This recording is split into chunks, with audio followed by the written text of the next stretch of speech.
มาอยู่เฮือนอยู่ศาสตร์เลยมาอยู่น้ำรูดน้ำลานได้มาอยู่เฮือนน้ำค่อยได้แล้วอย่าไปทางเลย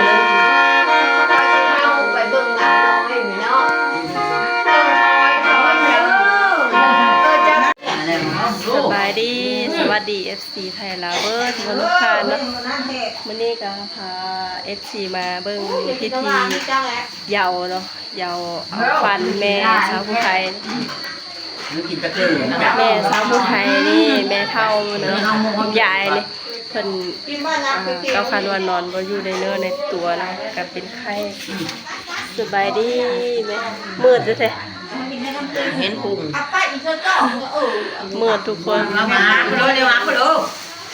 แม่ไม่ค่อยสบายทีเหยาเนาะเอาล่ะเดย์พรที่อยู่น้ำเพลอไปได้น้ำเพลอแต่เองไทยที่เป็นเทพแล้วไปน้ำกันบอกเดี๋ยวนะบ้าเราที่ข้านที่ไปพันไปแล้วเพิ่นตายแล้วพะเยอะมูไปนะผู้ที่ไปพันก็เราที่ข้านไปได้ชกกระดอกโอ้ปลาลงไปก็นกเจ้าไปยังไม่ไปคนทำเลยได้บ่บ้าดีผิดอยู่ไปวันเป็นพี่นี่เป็นคนจะไป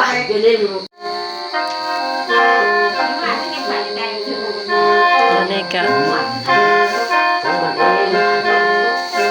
หมอปีหมอแขนเนาะพิธีเหยาทางบ้านสาวผู้ไทยก็สิประมาณนี้นะสิเข้าล้างเข้าส่งก็ว่าได้ว่านำเอาควันแม่แล้วก็ห้องพ่อมาทำเราเป็นยังเอาไป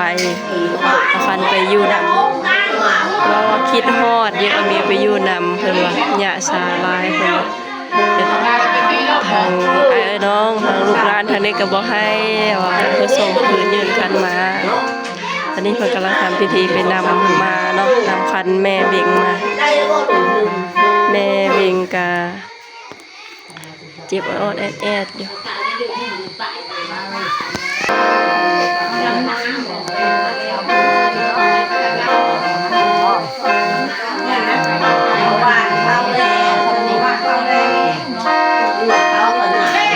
เสียงคันมา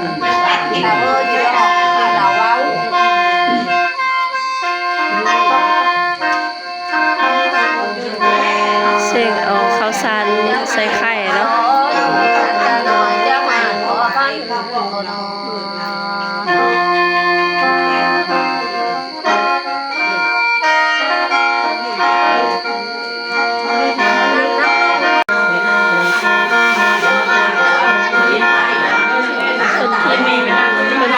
แต่ว่าจะมีเม็ดข้าวสารค้างอยู่ตัวเอาควันอีกค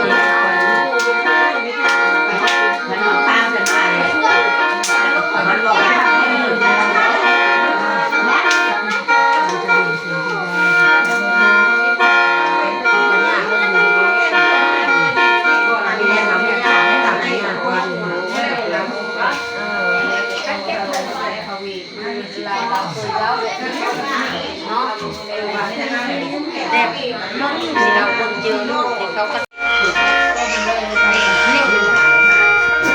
ตอนนี้กำลังทำการเฮ็ดพายสายสิญจน์สุดอายุ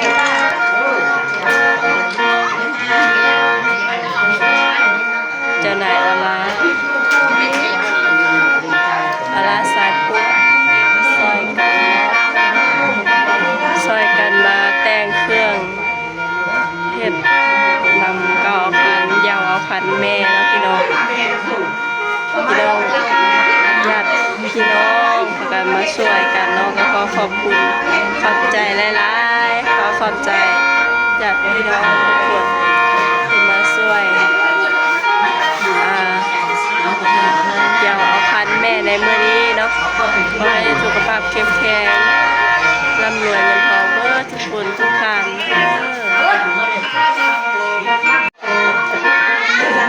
ตอนนี้คือแม่นจูดสายสิญจน์เนาะสายสิญจน์แบบว่าสุ สุดสตาอายุเนาะชาวบ้านชาวพุไทยก็สิเฮ็ดแบบนี้เนาะอันนี้เป็นความเชื่อถือส่วนบุคคลเด้อ FC เด้อก็ทางเชื่อถือส่วนบุคคลเด้อแต่ว่าแบบหยิบผู้ไทยก็สิประมาณนี้เนาะทุกคนยาวนี่ว่าลำฟีฟ้าบ่เนาะทาง FC ฝั่งไทยเพิ่นน้อยเพิ่นเอิ้นนะชาวพุไทยก็บ่รู้ความหมายทางฝั่งไทยเพิ่นเอิ้นเนาะแต่ว่าชาวพุไทยจะเอิ้นว่ายาวเนาะยาวเอาความค่อยละ2อันแล้วนะ2อันต้องเสียวยาวนะขี่ปากกายาวเนาะ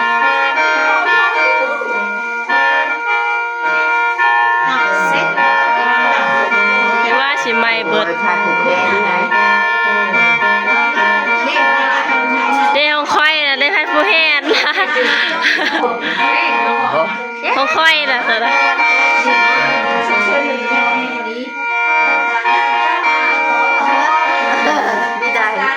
ตัวน้อยๆแล้วของเจ้าบ่แม่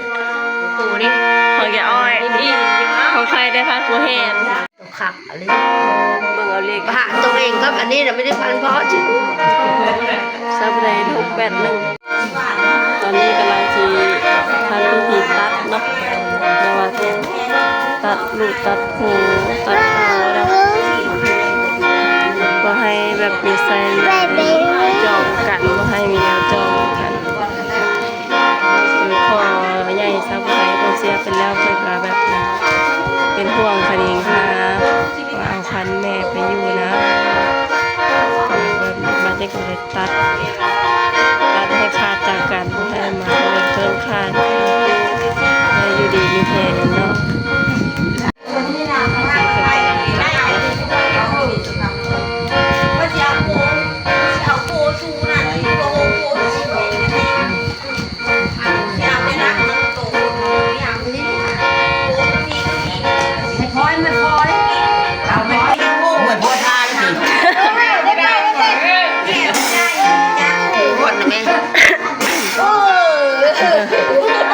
มาวันดีใครเนี่ยขับไปเด้อขับไปเด้อแล้ว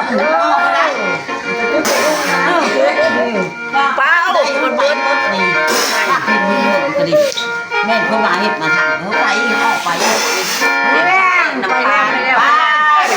ไปได้ใครดีอ่ะนำมาตัวไปพี่เขาถึงไปแม่นี่ก่อนจะลงบ้านไปขึ้นว้าไปแข่งค่ะทางพยัญชนะไปทางพยัญชนะลงค่ะ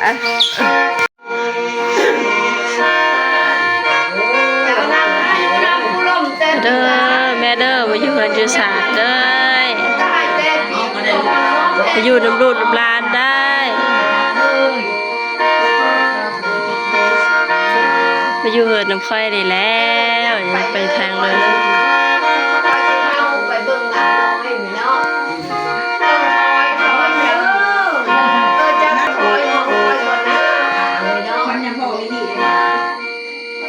โอ้ยหกคอยกำมือนั่งชนคอยกำมาขี่รถผ่านชันคอยกำมามีขี่นะมีขี่คอยนั่งเย็บยับแอะอย่างนี้ตาขี่ช้างคอยนั่งเย็บยับว่าอย่างนี้นะ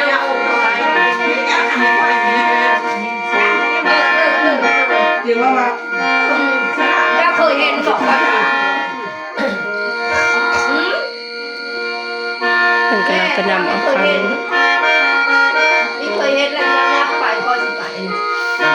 เพราะว่าลูกเขาอยู่ตรงนี้เจ้าหนักไปหนักเห็นเพิ่มมันไม่ได้แม่ลูกเจ้าไม่เห็นเจ้าได้เด้อลูก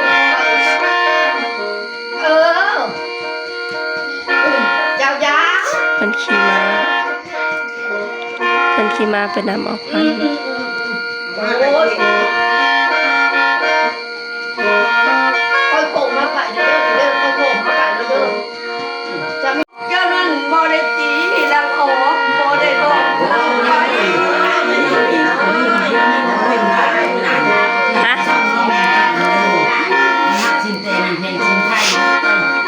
เด้อแม่เด้ออยู่เฮือนอยู่ศาสตร์น้ำ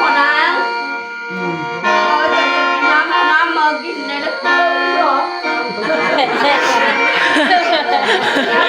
อาเบอร์นั่นเอง แต่คุณกับปลากระไทยกระท้อง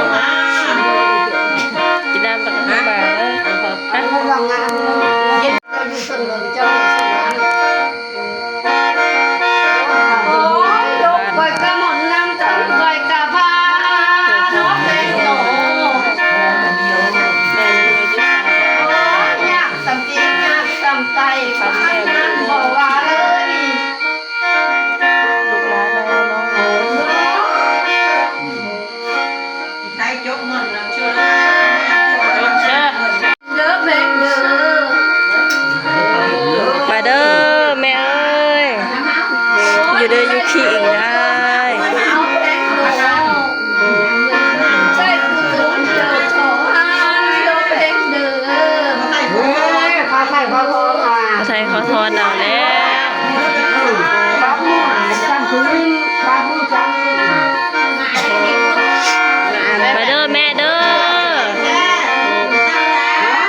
อยู่น้ำลูกน้ำหลานและ มาพูดกับไปก็ได้ไปแม่ไปเถอะมา มาอยู่น้ำลูกน้ำหลานได้แม่เอ้ย ที่สร้างที่มาคนมา สร้างขี้ม้าน้ำเพิ่นมา เจ้าหน้าไปเถอะ ถ้าข้าสิเจรจาเด็ด มาแล้วคันมาหอดแล้ว อยู่ชานเยอะอยู่ชานไปได้แม่เอ้ย ไปทางพระทางมันโลด ไปอยู่ไผอยู่มันแล้วบ้าง ไปทางมันห่างกันเราไปพ่อเดือนไปหมดนะ จังน้อย ผูกแคนเอาเนาะวันนี้คันมาแล้วก็ผูกคอต่อแคนเอาเนาะ FC คันแม่มาอยู่เนื้ออยู่โตแล้วบัดนี้เธอกินข้าวแซ่บนอนรับแล้วบัดนี้หายพยาธิโลคะแล้ว เราตกช่องน้ำตกช่องน้อยเลยถึงแบบนี้รับไปเนาะ แม่ลูกหลานมาทันคำจับเอา คนพอนใส่หมูขอ ไปไปเนื้อไปเนื้อข้าว โยนรับพันดีเลยวะ เพิ่มเลยเพิ่มมารับพันดีเพิ่มได้พันได้เต็มแต่ถอไปพันได้ดีได้หมดมันเลยแต่ไม่ใช่ เอ้ยเบิ่งลูกเบิ่งแม่อยู่เลยเจ้าเขาเงินมาแล้วเจ้าเงินก็ดี เจ้าเอง เงินไรน้องของไรมาได้ สาธุ กูยังไม่กะ เพื่อนก็พูด ตอนนี้ก็คือเสร็จพิธีแล้วเนาะเพิ่นมัด ทำไมยังไม่ได้ชิม มัดแขนผูกคันดอกไม้หัก